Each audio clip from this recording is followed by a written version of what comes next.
યજ્ઞ એ ભારતીય હિન્દુ સંસ્કૃતિનું પ્રતીક છે. ત્યારે નવસારી શહેરના સામાજિક અગ્રણી લાલવાણી પરિવાર દ્વારા સિસોદરા કછોલ રોડ ખાતે અતિરુદ્ધ યજ્ઞનું આયોજન કરવામાં આવ્યું હતું. અતિરુદ્ધ મહાયજ્ઞના ચોથા દિવસે કેન્દ્રીય જળશક્તિ મંત્રી સી.આર. પાટીલ અને રાજ્યના ગૃહમંત્રી હર્ષ સંઘવી વિશેષ ઉપસ્થિત રહ્યા હતા. અતિરુદ્ધ મહાયજ્ઞમાં શિવલિંગ પર જળાભિષેક કરી યજ્ઞની પ્રદક્ષિણા કરી આધ્યાત્મિક ઉર્જાની અનુભૂતિ કરી હતી. નવસારી કૌશલ્યાબેન લાલવાણી ટ્રસ્ટ દ્વારા 21મી થી 25મી નવેમ્બર સુધી અતિરુદ્ધ યજ્ઞનું આયોજન કરવામાં આવ્યું છે. લાલવાણી પરિવાર દ્વારા નવસારી જિલ્લા સહિત ભારત દેશના સુખાકારી માટે અતિરુદ્ધ યજ્ઞ યોજવામાં આવ્યો છે.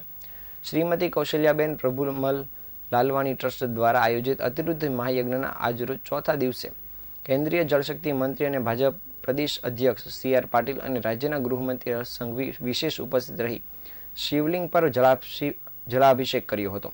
અતિરુદ્ધ મહાયજ્ઞની પ્રદક્ષિણા કરી ધન્યતા પણ અનુભવી હતી. યજ્ઞશાળાના હવનકુંડ પર બિરાજેલા દેશના વિવિધ રાજ્યોમાંથી આવેલા પંડિતો અને બ્રાહ્મણોના આશીર્વાદ ગ્રહણ કર્યા હતા. આ પ્રસંગે રાજ્યના ગૃહમંત્રી હર્ષ સંઘવીએ જણાવ્યું હતું કે આજે અતિરુદ્ધ મહાયજ્ઞમાં હાજર રહેવાનું સૌભાગ્ય મળ્યું એ મારા જીવન માટે અલૌકિક ચેતનાની ક્ષણ છે. મંત્રીએ નવસારીમાં પ્રથમવાર આયોજિત થયેલ અતિરુદ્ધ મહાયજ્ઞ દ્વારા લોકોને આધ્યાત્મિક ઉર્જાની અનુભૂતિ માટે દિવ્ય અવસર બની રહે તેવી શુભેચ્છા પણ પાઠવી હતી. આ અતિરુદ્ધ મહાયજ્ઞનું સુંદર આયોજન કરી જન સુધી મહાદેવના આશીર્વાદ પહોંચાડવાની વિશેષ લોકસેવાને બિરદાવી પણ હતી.